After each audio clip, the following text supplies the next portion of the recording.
Hello, I'm Nickolas Wildstar, Libertarian candidate for California governor. I come before you today with a very heavy heart, thanks to yet another tragedy here in California. Today it was reported by the news that a 22-year-old named Stephen Clark was shot and killed by Sacramento police. Mr. Clark was a black man and unarmed. However, the cops on the scene shot him 20 times. This happened after a foot pursuit where it was suspected that he had committed vandalism and ended with his death in his own grandparents' backyard. No matter the accusations of why Mr. Clark was being chased, the response of the police officers was uncalled for and unjustified for catching a vandal. The officers clearly showed with their own body cam footage that they were ill-equipped in handling the situation in a civil and peaceful manner. Shooting first and asking questions later seems to be the knee-jerk reaction for most police officers and has become an all-too familiar practice of law enforcement agents. This needs to come to an end, and officers need to be better trained on how to engage suspected criminals and protect themselves and others without the use of lethal force. The murder of Mr. Clark was senseless, and the officers involved need to be held accountable. This is why I would like to take this opportunity to make a pledge to the people of California that as your next governor, I will make it one of my priorities to defund any police department where an officer is involved in the fatal injury of a civilian. There may be some of you that think punishing an entire group due to the actions of one is a drastic measure to take, but this draconian way of government is exactly what we, the people, have become all too well accustomed to.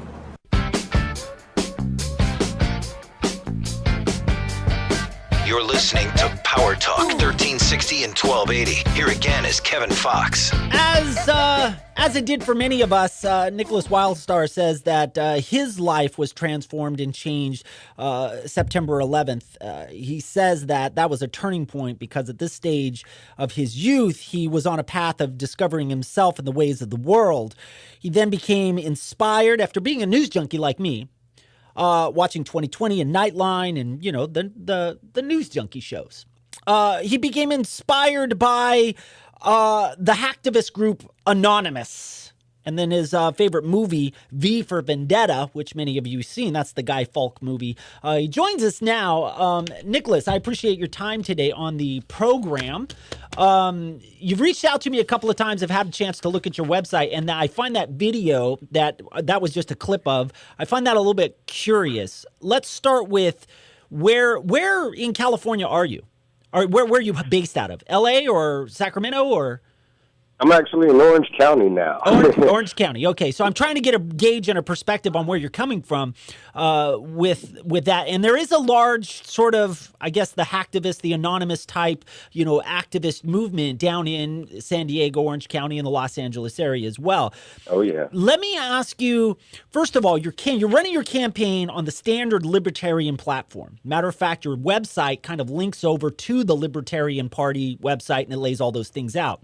Your three main points are cutting taxes, restoring freedom of choice, and I want to talk to you more about that because that's kind of a big umbrella, and then also government corruption. So number one and number three, government corruption and cutting taxes, are kind of the standard for a gubernatorial candidate. Every single one that's come on the show has thrown that out as a talking point.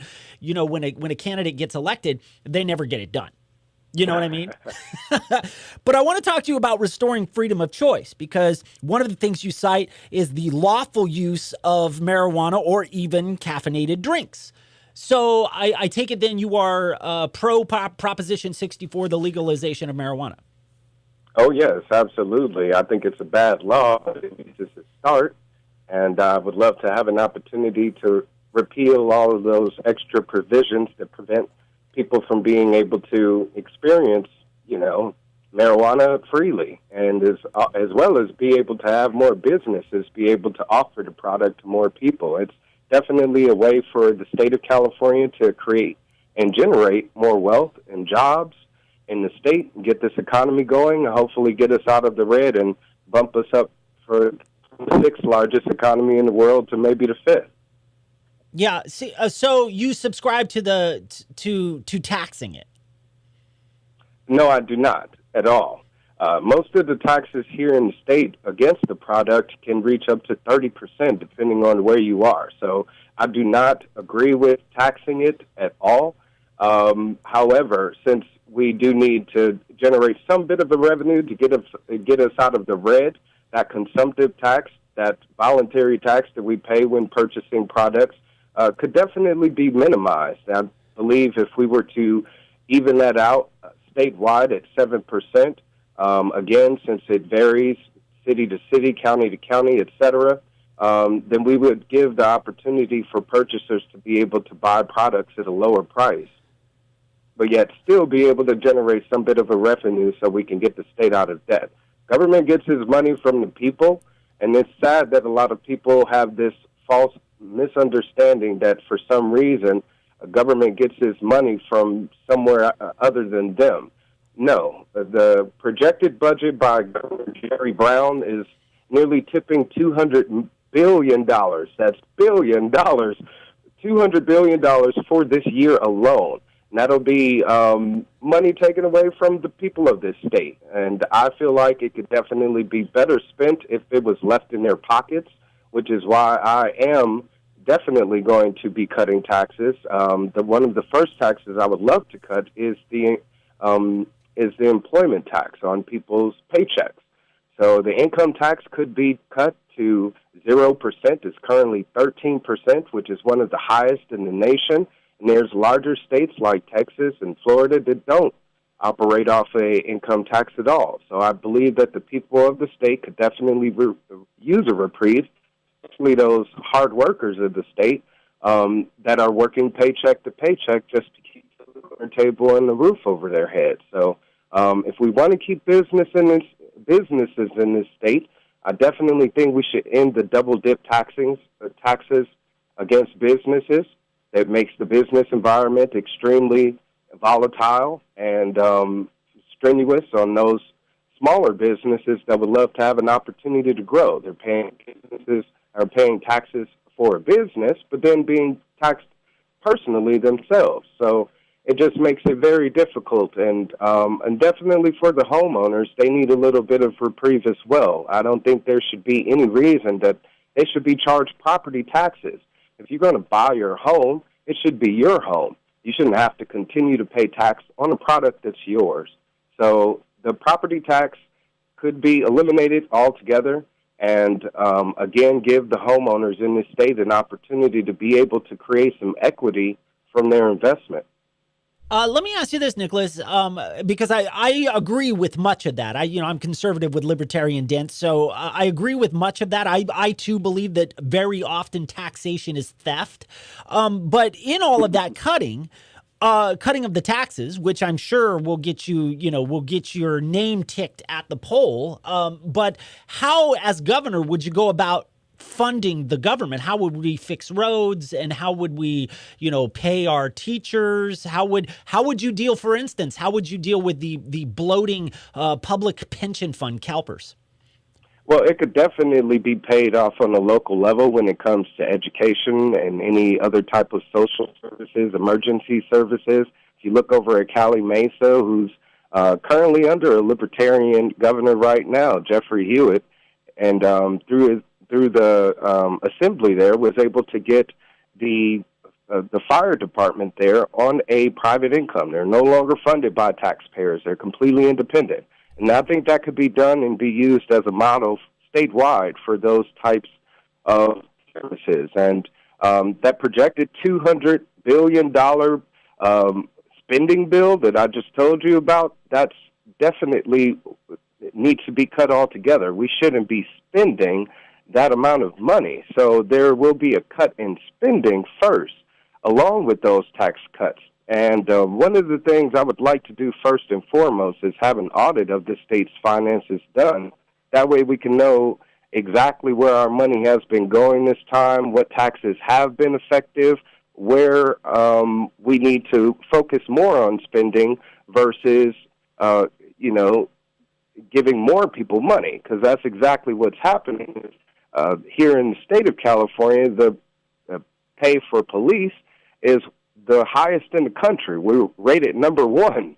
Yet we have one of the lowest crime rates in the nation compared to states like Nevada, Arizona, and even Alaska. So it's ridiculous that we're paying state employees so much money, six-figure salaries, eight-figure salaries even. So I myself am making a proposal that as governor of California, I'll take a pay cut to do the job. Right now, the governor gets paid almost $180,000, I believe. I would make that salary under 6 figures. Make sure that every state employee starts experiencing that reduction in pay as well. If you want to work in government and get rich, you're in the wrong place. Nickolas, the people involved need to know that. Nickolas, where are you pulling your numbers from the California crime rate that you just quoted? You said it was the lowest in the nation. Actually, it was a report that I've found online. I believe it's the highest crime rate database. So I'll go and look that up. Research it yourself. Yeah, I'll definitely go and research that. I mean, because when you look at what the current administration is doing, which is almost the supermajority, they were just busted because they're groping each other there in Sacramento. Had to ban hugging in Sacramento because they're sexting each other up there under the big white dome. They just broke the supermajority, but still we see no progression, even with now, a better balance between Republicans and Democrats in Sacramento. They still can't get anything done, but all of them would have you believe that crime is out of control. So let me ask you this. How do you feel about sanctuary cities? Well, I definitely believe when it comes to our law enforcement, they could be trained better to do their jobs more effectively. There doesn't seem to be any investigative work. And when it comes to an immigrant, someone coming here from another country, or even a migrant, someone such as myself coming from another state, I moved here from Wisconsin. Now, I didn't go through any type of a vetting process. It goes to us trusting each other and occupying this land that we share together peacefully and freely. So when it comes to someone that wants to commit a crime, we're not necessarily going to be able to know that. Yeah, there are patterns of ways that we can discover that and track that down, but that's why those professionals that are trained to do so need to be better at doing exactly that, opposed to throwing out some dragnet and expecting to catch everyone that fits a certain description. I myself was even victimized by such, police tactics. And this racial profiling that's done, it's pretty much preventing them, again, from being able to do their jobs effectively. So when it comes to our state being able to protect its residents, I hate to say this to those people that may disagree with me, but as a sworn representative, it would be my duty to uphold my constitutional oath, and I would have to protect every resident of this state and uphold the law for everyone involved. So, but when it comes to the federal government and ICE agents deporting those people that have done nothing wrong but simply have an expired visa or whatever the case may be, they definitely need to be kicked out of the state themselves. So I definitely am, again, going to be standing up for the Constitution, and any representative, whether there be a state representative or a federal representative, that would like to work outside of those parameters and the color of law, then they will be held accountable themselves, and they'll be arrested, and they will be put on trial for treason. Oh, I got a lot of questions there, but so far I've heard the audit the Fed, which is standard from libertarians. You're just applying it to a state capacity. I've heard free travel and the authoritarian law enforcement argument. And so let me ask you this about cops, and then I got one more question after that. Have you ever done a ride-along with law enforcement? In the back seat when they've arrested me. But that's you've never, typically where the majority of ride-alongs with black people happen, or people of color, period, for that matter. There isn't really any relationship there between those sworn officials that take an oath to protect them versus the ones that are actually being affected by them doing quote unquote, their job. But Nickolas, you're running for an office, governor of California, who would be in charge of the state troopers, the California Highway Patrol. And what I'm saying is, don't you think you should be the one to take that step and build a relationship with law enforcement and maybe gain a different perspective, maybe see what a Friday night looks like through the eyes of the front seat of the car, through the officer? I've seen enough episodes of cops, et cetera, to know. And I know that there are great officers out there that would love to do their job and uphold their oath, again, to protect and defend the United States Constitution. They aren't doing that. They're upholding the codes constitutionally, and statutory laws, and all of those are not necessarily so. And if a person is getting pulled over for smoking marijuana in a state where it's legal, it's not legal. Money, it's not legal to drive and smoke marijuana. That's illegal. It's not. That is not legal. That would be driving under the influence. It's not illegal. It's not legal. And that, again, is just based on your personal determination. That isn't based on any specific scientific study. If anything, the studies say the otherwise. That's they say there is 64. No way that's to actually show any impairment of marijuana smokers while driving. There's tons of people that actually do, believe it or not. Yeah, and they're breaking the law. Get caught doing it.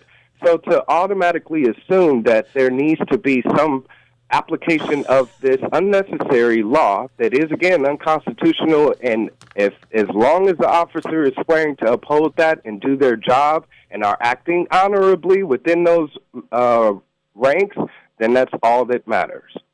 And I think that would be a great opportunity to be put in a position where the respect for police officers is reestablished just based on that factor alone.